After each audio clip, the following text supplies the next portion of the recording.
नमो नमः मित्रों, संस्कृत जीवन में आप सभी का स्वागत है। हम लोग हमारी व्याकरण वाली कक्षा में उपस्थित हैं, जिसके अंतर्गत हम लोग लघु सिद्धांत कौमुदी अनुसार जो संधि प्रकरण है उसका अध्ययन कर रहे हैं। और अभी तक की कक्षाओं में हम लोगों ने जो भी सूत्रों का अध्ययन कर लिया है, उनमें सबसे अंतिम जो सूत्र कल की कक्षा में हम लोगों ने अध्ययन किया था वह था हमारा आकाशवाणी दीर्घ। वह कौन सा था?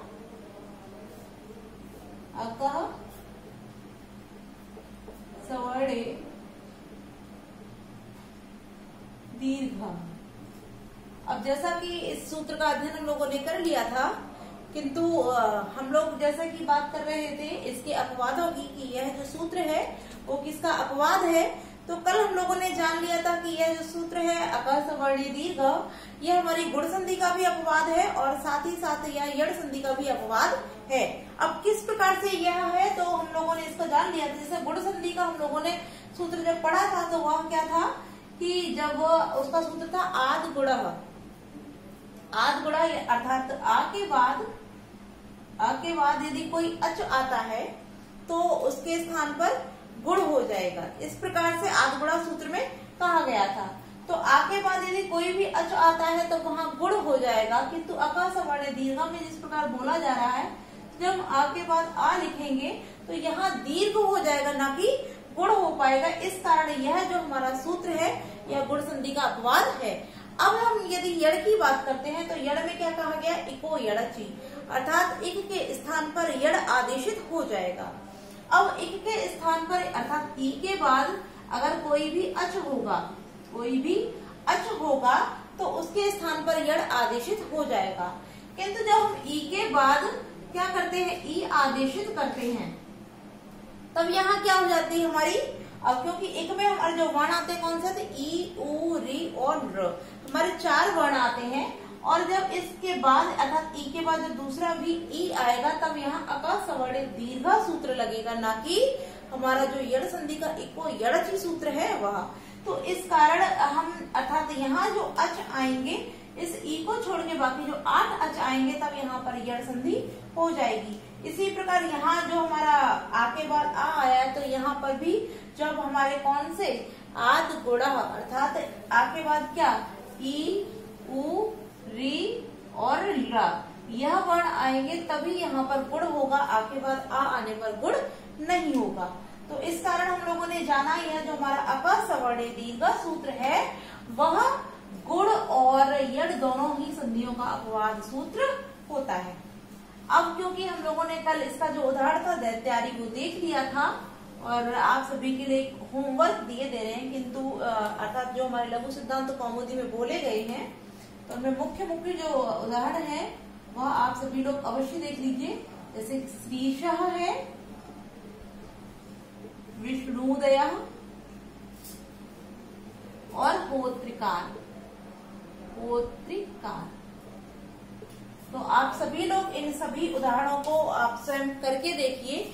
किंतु यहाँ हमारा जो होत्रिकार है ये बहुत ही महत्वपूर्ण है, तो इस उदाहरण को हम लोग एक बार सिद्ध करके देख लेते हैं। तो होत्रिकार जो शब्द है हमारा, उसका जो विच्छेद होता है वो क्या हो जाता है? होत्रिधन ऋकार। होत्रिधन ऋकार।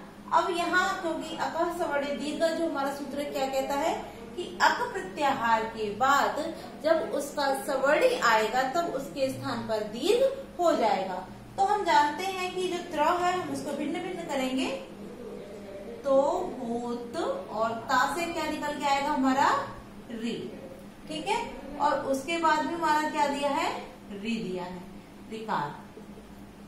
ठीक है, तो हम लोग यहाँ जानते हैं कि अक जो प्रत्याहार है इसमें ऋ वर्ण हमारा आता है और इस ऋ के बाद क्या आया? इसका सवर्णी, क्योंकि इसका उच्चारण स्थान भी मूर्धा होता है और ऋ का उच्चारण स्थान क्योंकि मूर्धा ही होता है, तो यहाँ भी दोनों स्थानों पर हमको मूर्धा प्राप्त हो रहा, तो अर्थात यह सवर्णी हो गया। अब यह जो दोनों सवर्णी हो गए हैं तो हम क्या करेंगे? इसके स्थान पर हम दीर्घ आदेशित कर देंगे। दीर्घ आदेशित कर देंगे जो कि हमारा सूत्र कह रहा है अकसवर्णी दीर्घ। तो जब हमने यहाँ पर दीर्घ ऋ आदेशित कर दिया तो हमारा यहाँ क्या रह गया? होत और यहाँ पर कार। अब हम क्या करेंगे? इनको जोड़ देंगे तो हमारा जो शब्द हमको प्राप्त हो जाएगा होत्रिकार। ठीक है, इस प्रकार से हमको यहाँ होत्रिकार शब्द निष्पन्न हो जाता है हमारा। अब क्योंकि यहाँ हम लघु सिद्धांत कौमुदी की यदि बात करें तो वहां सिर्फ एक यही वाला एग्जाम्पल दिया गया है, किंतु जब हम बाबूराम सक्सेना की जो संस्कृत व्याकरण प्रवेशिका है उसको देखते हैं तो वहां होत्रिकार के दो और भी रूप बनते हैं। अब क्योंकि हम लोग टीजीटी भी देख रहे हैं, पीजीटी भी देख रहे हैं, लघु सिद्धांत कौमुदी भी देख रहे हैं, और हो सकता है कि हम लोगों की इस लघु सिद्धांत कौमुदी से हटकर भी इसका जो अन्य कोई रूप है वो पूछ दिया जाए। क्योंकि एलटी की बात करें तो हालांकि लघु सिद्धांत कौमुदी ही है, किंतु यदि बाई चांस पूछ दिया गया तो बहुत ही समस्या आ सकती है, इसलिए इसके जो अन्य रूप बनते हैं उनको भी देख लेते हैं। अब क्योंकि हम लोगों ने यहाँ इतना तो जान लिया कि यहाँ होत्रिधन ऋकार जो हमारा है होत्रिकार बन गया। अब एक हमारा जो वार्तिक है उसको देखते हैं। वार्तिक हमारा ऋत्य सवर्णी ऋ और ऋत्य सवर्णी ऋति सवर्णी ऋ और ऋति सवर्णी ऋ। यह जो वार्तिक है उस वार्तिक के अनुसार इस होत्रिधन ऋकार के स्थान पर जो हमारा आदेशित होता है वह क्या होता है, होत्रिकार भी होता है। अर्थात जब हम वार्तिक लगाते हैं ऋति सवर्ण ऋ, हम शॉर्ट में लिख देते हैं इसको ऋति सवर्ण ऋ और ऋ सवर्ण ऋ। अगर हम इस वार्तिक को लगाते हैं तब हमारा ये वाला रूप यहाँ बन जाता है। जब हम अका सवर्ण दीर्घ लगाएंगे तब क्या हो जाएगा, जैसा कि अभी हम लोगों ने जाना होत्रिकार। होत्रिकार जो हमारा बना वो किससे बनता है, अकह सवर्ण दीर्घ से। अकह सवर्ण दीर्घ। और एक रूप हमारा और बनता है इस होत्रिकार का, जैसे यहाँ लिखा हुआ है हमारा होत्रिधन ऋकार, तो जब इसका रूप हमारा यह बनता है होत्रिकार। होत्रिकार अर्थात इसमें संधि नहीं होती है, जैसा यह रूप है वैसे के वैसा ही रहता है। तब यहाँ हमारा जो एक सूत्र है वह है ऋत्य कह। तो कौन सा है, ऋत्य कह। जब हम इस सूत्र को लगाते हैं तब यहाँ पर जो हमारी संधि हो जाएगी वो कौन सी हो जाएगी, वो प्रकृति भाव संधि हो जाएगी। अर्थात इस होत्रिकार के तीन रूप बनते हैं, होत्रिकार, होत्रिकार और होत्रिधन होत्रिकार। इस प्रकार से तीन रूप बनते हैं और तीनों के ही जो सूत्र है वो तीनों के अलग अलग हैं। तो आप इसके तीनों रूपों के साथ साथ जो इसके सूत्र है यह भी अवश्य ध्यान रखिए, क्योंकि यदि परीक्षा में इनमें से कोई सा भी रूप देकर आपसे पूछ दिया जाता है तो अवश्य पूछा जाएगा कि यहाँ जो इस प्रकार का रूप बना अर्थात यह जो संधि हो रही वो किस सूत्र से हुई है। तो जब आप इनके तीनों ही रूपों के साथ साथ इसके तीनों सूत्रों या वार्तिकों को देखे रहेंगे तब आपको परीक्षा में कोई भी समस्या नहीं आएगी। तो मैं एक तरफ हो गई हूँ, आप इन सारी चीजों का स्क्रीनशॉट ले लीजिए। और अब जो कि लघु सिद्धांत कौमुदी के अनुसार हमारा अगला सूत्र है उसकी ओर बढ़ते हैं। आइए उसको देखते हैं। अगला जो सूत्र है हमारा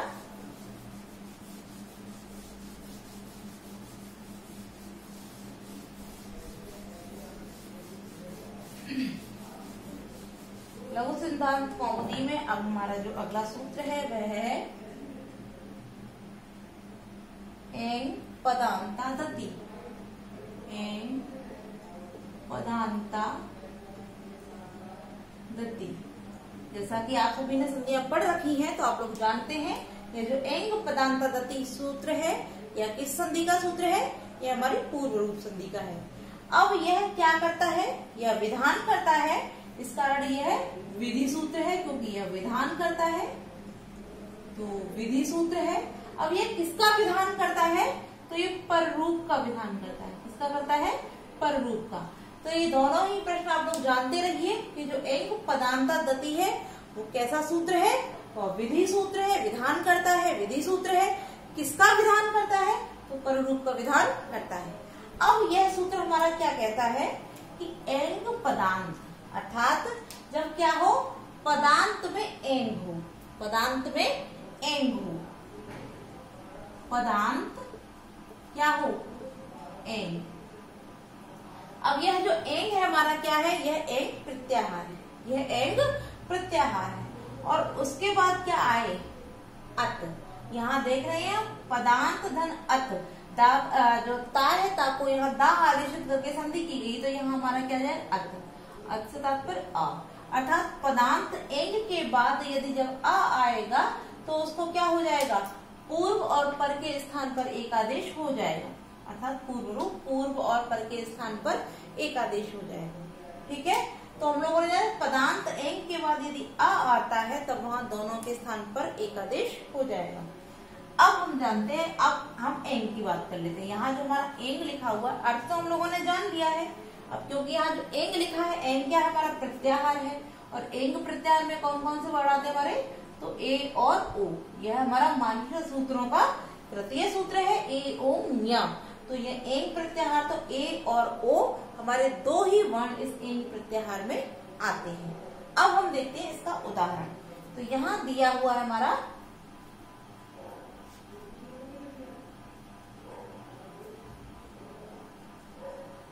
हरे धन आओ, हरे धन आओ।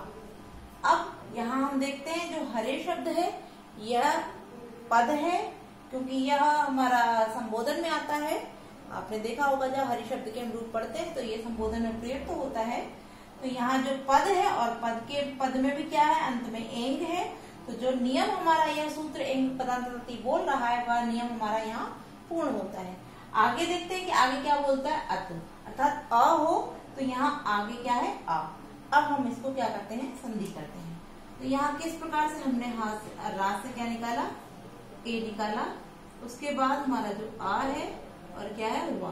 तो हम क्या करेंगे, इसको और इसको जोड़ देंगे, अर्थात यहाँ पर एकादेश करेंगे, तो यहाँ पर रूप संधि होकर के हमारा क्या हो जाएगा, हमारा ए ही रहेगा, यहाँ हमारा ए ही रहेगा। अब यहाँ क्या हो गया, हमारे पास क्या था, हर, और यहाँ क्या है, वा, हर और वा। अब हम इसको जोड़ते हैं, तो हमने देखा यहाँ हमको क्या प्राप्त है, ये यहीं से है, इसी का, ठीक है, ये इसके सामने नहीं है, आप लोग इसके सामने मत देखिए, यहाँ देखते हैं, हम यहाँ लिख देते हैं सामने। तो जब हमने राग के बाद स्वर है तो इसको जोड़ देंगे तो क्या जाएगा, हरे, और फिर हमारे पास वा है। हमने इस प्रकार इसको लिख लिया। अब हमारी जो संधि हुई वो इस प्रकार से यहाँ पर हो जाती है। अब आप लोगों ने, क्योंकि जो हमारी पूर्व रूप से, यहाँ थोड़ा सा मिस्टेक हो गया, यहाँ पर रूप नहीं, पूर्व रूप,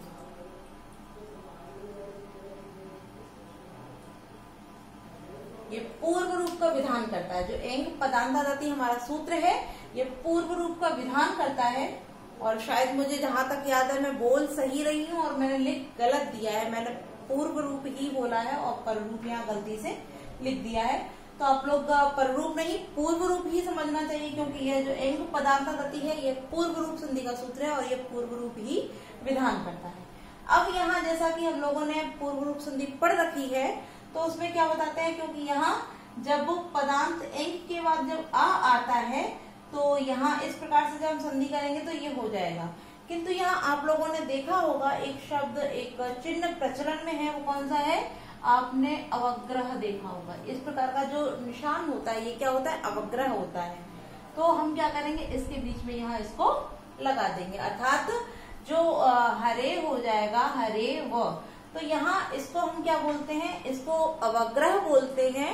और ऐसा माना जाता है कि ये आपका पूर्व रूप है, तो हम इसको यहाँ लगा लेते हैं, किंतु इसका उच्चारण नहीं किया जाता है। तो अब यह जो है वो उच्चारित होगा हरे व। तो इस प्रकार से हमारा हरे धन अब के साथ जो संधि हो जाती है, रूप बनता है, वो क्या हो जाएगा, हरेव। ठीक है, अब आप ये कहेंगे यदि ऐसा है तो फिर क्योंकि यहाँ जो हमारे, अगर हम इसके अपवाद की बात करते हैं तो क्योंकि एंग के बाद आ तो अन्य संधियों में भी आता है, तो अगर अपवाद की बात करें तो यह हमारा एचो एवा यावा जो सूत्र था, एचो एवा यावा, इस सूत्र का यह अपवाद सूत्र है। अब अपवाद क्यों है, क्योंकि उसके बाद में भी एंग आ रहा था और एंग के बाद ही कोई स्वर आ रहा था। तो अगर यहाँ पर हम एंग की बात करें तो जैसे हम देख लेते हैं जे धन अ, जे धन अ। अब यहाँ भी हमने देखा कि जे में भी एंग है और उसके बाद भी आ है, किंतु यहाँ एक शब्द लिखा हुआ पदांत। यह जो हरे है यह पदांत अर्थात पद है, किंतु यह जो जे है ये पद नहीं है, और ये पद न होने के कारण ही इसका जो रूप बनता है वो क्या बनता है, जया। इसका जो रूप बनता है वो जया, किंतु यहाँ जो हुई है क्योंकि ये पद था, पद के बाद में आ आया है, तो यहाँ अयादि एचो अवयवा सूत्र से अयादि न होकर के हमारी पूर्व रूप संधि हो जाएगी। ठीक है, क्लियर हो गया है। अब हमारा जो अगला सूत्र है लघु सिद्धांत कौमुदी में, उसकी ओर बढ़ते हैं। ज्यादा कठिन नहीं है, बहुत ही सरल सूत्र था हमारा ये, एंग पदांतादति, और इसका जो द्वितीय उदाहरण है वो विष्णोव है। उसको लिख देते हैं, आप लोग स्वयं कीजिए उसको, विष्णोव, इसको आप लोग स्वयं कीजिए। अब हमारा जो इसमें अगला सूत्र बताया गया उसको जानते हैं। अगला हमारा जो सूत्र है वह है सर्वत्र विभाषा गो। अगला हमारा जो सूत्र है वह है सर्वत्र विभाषा गो। अब यह जो सूत्र है यह क्या करता है, क्योंकि सभी सूत्रों की कोई संज्ञाएं करता है, कोई विधि करता है, कोई अतिदेश करता है, कोई परिभाषा करता है, कोई अधिकार बताता है, तो यह क्या करता है, यह सूत्र भी हमारा विधान करता है, और विधान करने के कारण भी यह सूत्र हमारा कैसा हो जाएगा, विधि सूत्र। यह सूत्र भी हमारा विधि सूत्र हो जाता है। अब यह किसका विधान करता है, अर्थात जिस प्रकार अभी हमने देखा था कि एंग पदांतादति जो सूत्र था हमारा वो किसका विधान कर रहा था, वह पूर्व रूप का विधान कर रहा था। तो यह जो सूत्र हमारा सर्वत्र विभाषा गो, यह किसका विधान करता है, तो यह विधान करता है हमारा प्रकृति भाव का। प्रकृति भाव, अब प्रकृति भाव के नाम से ही आप जान जाएंगे, प्रकृति अर्थात जैसी जिसकी प्रकृति या स्वभाव है उसका वैसा ही होना। तो प्रकृति भाव का तात्पर्य वह अपनी मूल रूप में जैसी थी वैसा ही होना, उसकी प्रकृति का वैसा ही होना, अर्थात अपने स्वाभाविक रूप में ही होना। ठीक है, अब यहाँ यह जो हमारा सर्वत्र विभाषा को यहाँ सूत्र लिखा हुआ है, यहाँ हम दो शब्द देख रहे हैं। पहला देख रहे हैं यहाँ लिखा हुआ सर्वत्र, और दूसरा देख रहे हैं विभाषा। तो यह दोनों ही शब्दों का अर्थ क्या है, सबसे पहले इसको जान लेते हैं। तो इस सर्वत्र का अर्थ क्या है, यहाँ सर्वत्र क्यों लिखा गया, सर्वत्र का तात्पर्य है कि सभी जगह पर, अर्थात इस सूत्र को जब हम किसी भी स्थान पर आदेशित करेंगे तो सभी जगह, चाहे वह हमारी वैदिक संस्कृत हो चाहे लौकिक संस्कृत हो, जब हम किसी भी संस्कृत में इसका प्रयोग करेंगे तब वह सभी जगहों पर, अर्थात लौकिक में भी और वैदिक में भी दोनों ही स्थानों पर इसका प्रयोग होता है। इस कारण यहाँ सर्वत्र शब्द हमारा जुड़ा हुआ है। अगला यहाँ लिखा हुआ विभाषा, विभाषा से तात्पर्य होता है विकल्प, अर्थात विकल्प से। तो यह जो सूत्र हमारा है विधि सूत्र है, यह प्रकृति भाव करता है, लेकिन कैसे, विकल्प से, क्योंकि विभाषा का अर्थ ही है विकल्प से। जब यह विकल्प से करेगा तभी हमारा सर्वत्र विभाषा को सूत्र आदेशित होगा। अब हम देखते हैं, अब यह सूत्र हमारा जो है वह क्या कर रहा है, वह कह रहा है कि गो शब्द के बाद, गो शब्द के बाद यदि क्या हो, आ हो तो, यदि गो शब्द के बाद आ हो तो वहां विकल्प से, विभाषा से तात्पर्य विकल्प से प्रकृति भाव हो जाएगी। तो अब हम देखते हैं इसका उदाहरण। गो धन अग्रम, गोधन अग्रम, जैसा कि अगर इसका जो रूप बनता है वो गोग्रम भी बनता है, गवाग्रम भी बनता है, और इसके तीन रूप बनते हैं, गो अग्रम भी बनता है, गो अग्रम भी बनता है, और गो गवाग्रम भी बनता है। तो यहाँ गवाग्रम की हम यदि बात करें तो उसका अर्थ हो जाता है गवाम, गवाम अग्रम, गवाम अग्रम। इसमें षष्ठी तत्पुरुष समास हो जाता है, और यदि हम इसको संधि विच्छेद करके लिखेंगे तो क्योंकि गवाम यहाँ षष्ठी व्यक्ति है, तो जो इसमें सुप लगे हुए हैं उनका हम क्या करते हैं, जो सुपोधाति प्रातिपदिक कोई सूत्र होता है उससे इन जो सुप होते हैं इनके चिन्हों का लोप कर देते हैं, और तब हमारे पास जो बच जाता है वो क्या बच जाएगा, गोधन अग्र, क्योंकि ये भी सुप के ही अंतर्गत आता है, माँ जो लगा हुआ है, तो इसका भी लोप करते हैं। सुपो जो हमारा सुपो धातु प्रातिपदिकयो सूत्र है, उससे हमने इसके सुपो का लोप कर दिया, तो जो हमको शब्द प्राप्त हुए वो क्या हो गया, गोधन अग्र। अब क्योंकि गो क्या है, पद है, और उसके बाद क्या है, आया है, तो अब यहाँ पर क्या हो जाएगी हमारी सर्वत्र विभाषा, गो शब्द लगाकर अब हम यहाँ क्या करेंगे, हम इसकी संधि करेंगे। अब क्योंकि यहाँ जब हम संधि करेंगे तो यह कौन सी संधि कर रहा है, प्रकृति भाव संधि को कर रहा है। तो प्रकृति भाव संधि को करने के कारण यहाँ जो हमको, क्योंकि प्रकृति भाव का मतलब क्या होता है, जिसका जो स्वरूप है उसका उसी स्वरूप में रहना। तो जब हम प्रकृति भाव संधि करेंगे सर्वत्र विभाषा गो सूत्र से, तो इसका जो रूप बनेगा वह क्या हो जाएगा, गो अग्र। अब क्योंकि यहाँ हम सुप इत्यादि की आदेशित करके जब हम इसको लिखेंगे तो यहाँ हमारा गो अग्रम रूप हमको प्राप्त हो जाएगा, गो अग्रम। ठीक है, क्योंकि प्रकृति भाव का अर्थ मैंने बता ही दिया, जो जैसा था वैसा का वैसा ही। अब क्योंकि यह विकल्प से कर रहा है, विभाषा का तात्पर्य विकल्प, जब यह विकल्प से कर रहा है तो हमने एक बार तो इसको प्रकृति भाव सर्वत्र विभाषा गो से कर दिया। अब जो इसका दूसरा रूप है वो क्या बनेगा, तब हम क्या करेंगे, यहाँ हमारा जो दूसरा सूत्र है वह यहाँ आदेशित होगा, और क्योंकि यहाँ लिखा हुआ हमारा गो अग्र, इसको हम नीचे कर देते हैं, गो अग्र, और यहाँ अब हमारा जो सूत्र लगेगा वह हो जाएगा अवंग स्फोटनायस्य, अवंग स्फोटनायस्य, यह जो सूत्र हमारा यहाँ पर आदेशित हो जाएगा। अब क्योंकि जो कि पाणिनि से पूर्व के कुछ ऋषि मुनि हुए हैं, तो पाणिनि ने सभी जितने भी उनसे पूर्ववर्ती ऋषि हुए हैं या जो भी हमारे व्याकरणाचार्य हुए हैं, पाणिनि ने अपने अष्टाध्यायी में सभी जो व्याकरणिक वेदाचार्य अर्थात व्याकरणाचार्य थे, सभी को सम्मान देते हुए उनके सूत्रों को भी वहाँ उनके स्थानानुसार वहाँ अपने इस अष्टाध्यायी में लिखा हुआ है। तो यहाँ हमारा जो अवंग स्फोटनायस्य सूत्र यहाँ आदेशित हुआ, इस सूत्र ने क्या कहा कि यहाँ पर अवंग आदेशित हो जाएगा, अर्थात यहाँ हम क्या करेंगे, अवंग को आदेशित कर देंगे। तो इस सूत्र ने अवंग स्फोटनायस्य ने यह तो कह दिया कि अवंग आदेशित हो जाएगा, किंतु किस स्थान पर होगा यह नहीं बताया। अब हमारे पास यहाँ दो शब्द हैं, गो भी है अग्र भी है, तो हम किस स्थान पर इस अवंग को आदेशित करेंगे, तो उसके लिए अगला हमारा जो सूत्र है लघु सिद्धांत कौमुदी में वो कहा गया है, तो उसको हम कल की कक्षा में जानेंगे। आज के लिए हम लोग इतना ही रखते हैं, और कल इस जो हमारा यह सूत्र है, ये शब्द है, इसकी संपूर्ण व्याख्या हम लोग कल की कक्षा में करेंगे। तो आज के लिए इतना ही मित्रों, आप सभी को वीडियो अच्छी लगी हो तो वीडियो को लाइक कीजिए, कमेंट कीजिए, और आपके जो भी सुझाव है उसको अवश्य बताइए। तो आज के लिए इतना ही, नमो नमः।